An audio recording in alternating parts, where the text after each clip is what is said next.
Halo teman-teman, kita mau sapa dulu yang berkunjung ke sini teman-teman semuanya. Semoga diberikan kesehatan selalu ya. Mudah-mudahan teman-teman dilancarkan segala aktivitasnya, dimudahkan segala rezekinya. Amin amin amin. Teman-teman, ketemu lagi dengan saya di Rayudi Channel. Video sebelumnya sudah saya upload. Pentingnya kita menguras radiator ya, pentingnya kita juga menguras air radiator supaya semua kotoran di dalam mesin itu bisa terkuras, supaya kita mencegah namanya overheat ya, atau panas mesin berlebihan. Dengan begitu kita juga mencegah supaya nanti jangan sampai terjadi kalau mesin sudah panas biasanya tuh bisa overheat ya. Nah, jadi kalau sudah overheat kemungkinan nanti packing silinder kop bisa jebol. Lalu yang terjadi oli bisa bercampur dengan air. Nah, di sini saya ada contoh kasus. Ini mobilnya Suzuki ya, teman-teman ya.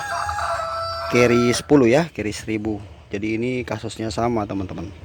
Coba kita lihat di sini, kita buka tutup oli ya, teman-teman ya, untuk pengisian oli. Jangan lupa like, komen, subscribe Rayudi Channel. Rayudi Channel. Coba teman-teman perhatikan di sini. Nah, ini lihat nih. Jadi ketika mesin kita overheat, panas berlebihan, tancap gas terus, maka yang terjadi seperti ini teman-teman. Ini air sudah bercampur dengan oli. Ini yang saya bahas kemarin ya di video sebelumnya. Ini air campur oli jadinya kopi susu nih, tuh lihat. Ya kan? Melihat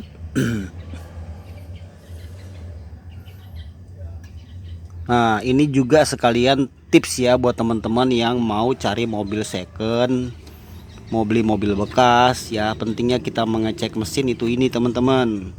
Ya, jangan fokus pada bodi mobil yang mulus, jangan fokus audionya bagus ya. Tapi kita harus juga mengecek mesin ya teman-teman ya. Ini kalau ibarat manusia kan ini udah jantungnya di sini, paru-parunya di sini, ya kan? Nah, kemudian sudah pasti di radiator juga sama.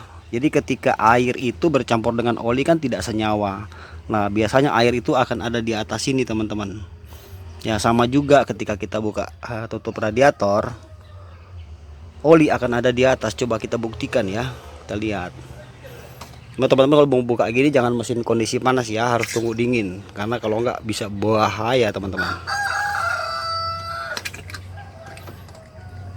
Nah, coba lihat. Nih kan. Ini udah ada oli di sini nih. Lihat. Airnya sudah kayak berbusa-busa gitu ya, kayak ada. Nah, itu teman-teman. Nah, jadi ini sekaligus mengingatkan teman-teman ya, sekali lagi kalau mau beli mobil second, cek-ceklah mesinnya itu. Kemudian yang sehubungan dengan oli bercampur dengan air begini, ini sudah pasti adalah dampak dari mesin yang panas.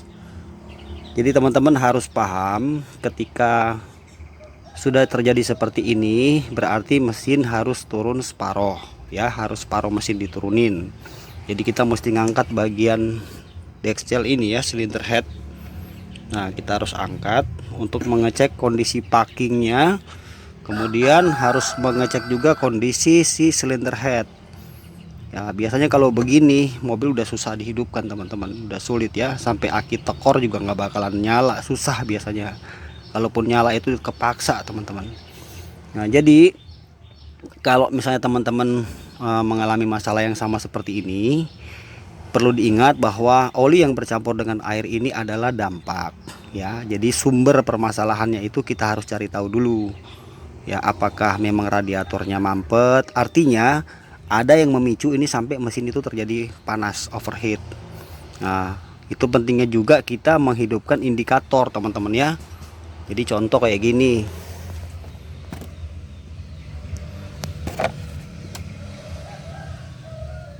Nah, kalau teman-teman lihat itu kan ada indikator. Bentar. Saya naik dulu. Oke, nah ini pentingnya indikator ini harus jalan nih. Indikator sebelah sini kan buat temperatur nih, sebelah sini kan bensin. Nah ini biasanya kalau mobil-mobil lama tuh ya, ini suka dicuekin ya kan. Biarin aja lah, kita kan juga biasanya mobil saya sehat-sehat aja. Nah itu biasanya kecolongan. Karena kenapa? Ini kan indikator memberikan kita informasi tentang suhu mesin mobil kita seperti apa. Kalau yang normal itu dia mendekati setengah ya. Kalau yang masih pakai termostat dia setengah, hampir setengah. Kalau termostat dicabut itu dia seperempat. Terus ketika ini tidak jalan atau ini mati gitu ya, indikatornya nggak jalan, nah kita nanti kecolongan. Bisa terjadi seperti mobil ini teman-teman ya, nanti bisa merembet kemana-mana kerusakannya. Nah jadi sekali lagi saya mau ingatkan teman-teman, kalau mengalami masalah yang sama seperti ini ya, kita cari tahu di mana sumbernya. Karena kalau tidak ketemu sumbernya nanti bisa terulang lagi. Nah sumbernya kan macam-macam, bisa radiator mampet yang saya bilang tadi, bisa juga karena disebabkan water pumpnya bocor ya. Jadi bagian mesin itu yang berhubungan dengan air ya, ada namanya water pump. Kemudian selang radiator atas dan bawah ya, selang water pump, selang balik maksudnya ya, selang kayak gini nih, ini ada selang balik satu. Nah jadi jangan sampai nanti ada yang bocor sehingga memicu terjadinya panas. Kemudian fan belt yang kendor nggak boleh juga ya. Fan belt kendor itu bisa juga berpengaruh dengan pengisian aki ya, ke pengisian dinamo ke aki teman-teman ya. Kalau yang fan beltnya jadi satu dengan alternator dengan water pump. Kemudian water pump tidak bekerja secara maksimal ya, putaran RPM waktu langsam terlalu rendah. Nah itu berbagai masalah. Nah, bisa jadi juga karena disebabkan bagian silinder head yang sudah keropos ya teman-teman ya. Jadi ini contoh oli bercampur dengan air. Kalau sudah begini berarti mesin harus turun ya, turun mesin untuk mengecek bagian packing dan silinder headnya ya teman-teman ya. Jadi demikian aja sedikit saya berbagi, mudah-mudahan video ini bermanfaat sebagai pengetahuan kita. Kalau besok-besok mau cari mobil atau mengalami masalah yang sama, sekali lagi cari sumber di mana permasalahannya supaya tidak terulang kembali. Oke, ini aja sedikit berbagi. Terima kasih sudah menonton. Nanti kita jumpa di lain waktu dan kesempatan. Jangan lupa teman-teman untuk dukung channel ini ya, bantu subscribe. Oke, salam sukses dari saya Rayudi Channel. God bless. Jangan lupa like, comment, subscribe Rayudi Channel.